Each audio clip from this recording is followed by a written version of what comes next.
तमाम जितना भी आगे से हमारे माता बहन बैठल बनी, आप सबसे हम एगो बात पूछल चाहते हैं। हम जागरण में आयल बनी। हाँ आप सब इस क्षेत्र में जितना भी शादी ब्याह के कार्यक्रम होला चाहे गृह प्रवेश के, हाँ जी, चाहे कौनो शुभ कार्य में आप लोग ना जाए, जागरण होला तो आप सब आइला।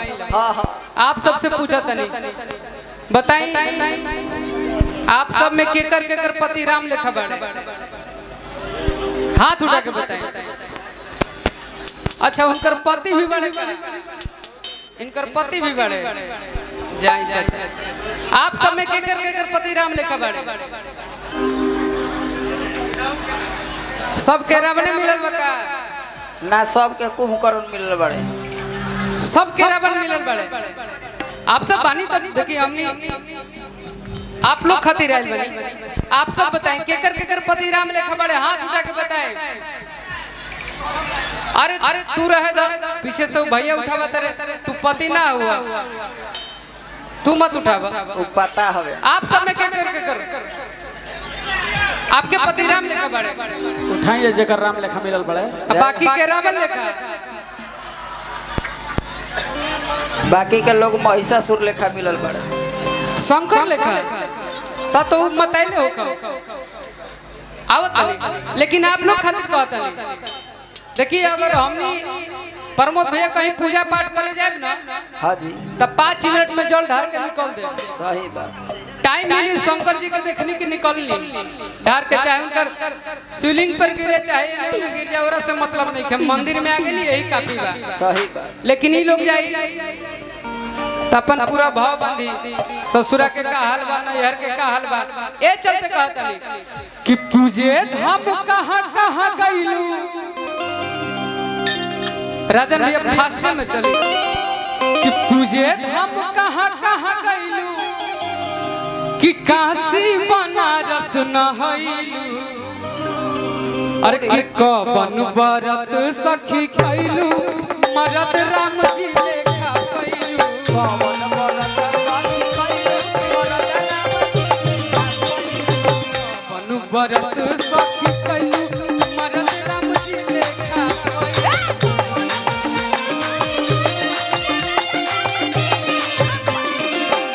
अब बताएं कौन ऐसा बरत कनी कि मरद राम जी लेखा पैनी, केहू के मरद बा राम लेखा। अच्छा, तोहनी बतावा केकर पत्नी सीता लेखा बाड़ी,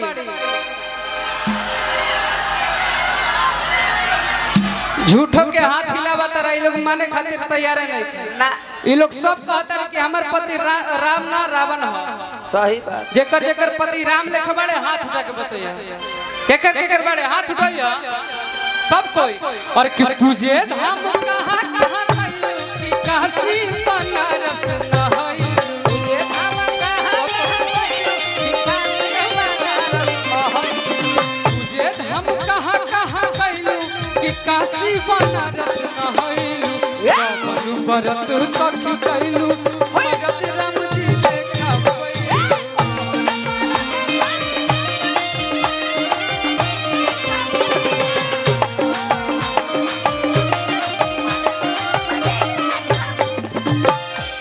देखो, यही चलते हम कहीं भी कहिला कि लइकन लुआल होला, ये लोग कबो तहर समर्थन ना लिए। देखी सीता जी। अच्छा, इसमें किसकी भाभी हैं? तब बोलिए। और कि लक्ष्मण जैसन देवर कहा पैलू,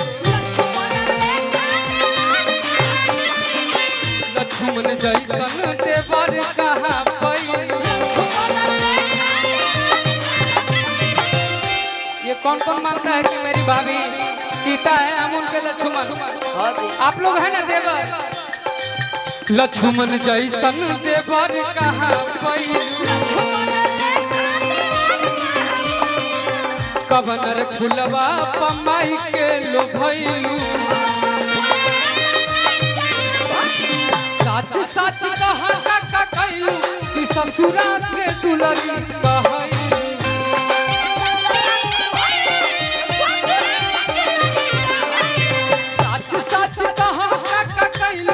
ससुरा के दुलरी।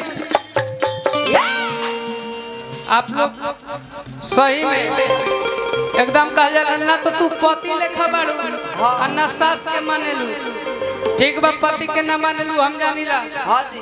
रोज झगड़ा झंझट होला। हाँ हाँ। हमार शादी ना भइल है प्रमोद भैया, पुरस्कार भेजनी है। हमार शादी ना भइल है लेकिन हमके अनुभव बात थोड़ा थोड़ा हम घर में देखिला। चाचा चाची के, माई बाबूजी के, आप लोग मानी के अपन सास के मानेला केहू ना।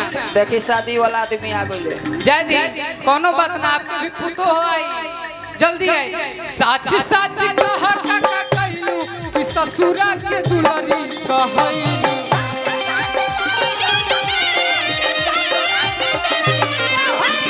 साच साच कहा काका कहलू कि ससुरा के दुलारी कहलू। बरत सखी कहलू मरद राम जी लेखा पैया।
कवन बरत सखी कैलू मरद राम जी लिखा पैलू।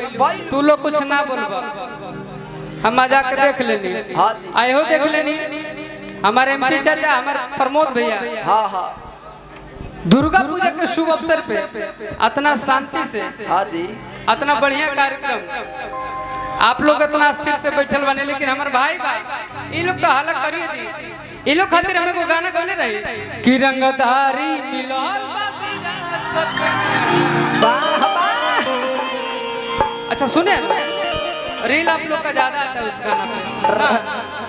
लेकिन जब भी हमने जितना नौजवान बानी, हाँ जी, अगर बॉर्डर पे जरूरत पड़ी कि हमने के जाए पड़ी जाए नहीं आ जाके के बात कह राजन भैया कि थोड़े देर लबा घाबा के छोड़ दी हम वही मसबार हो जाए।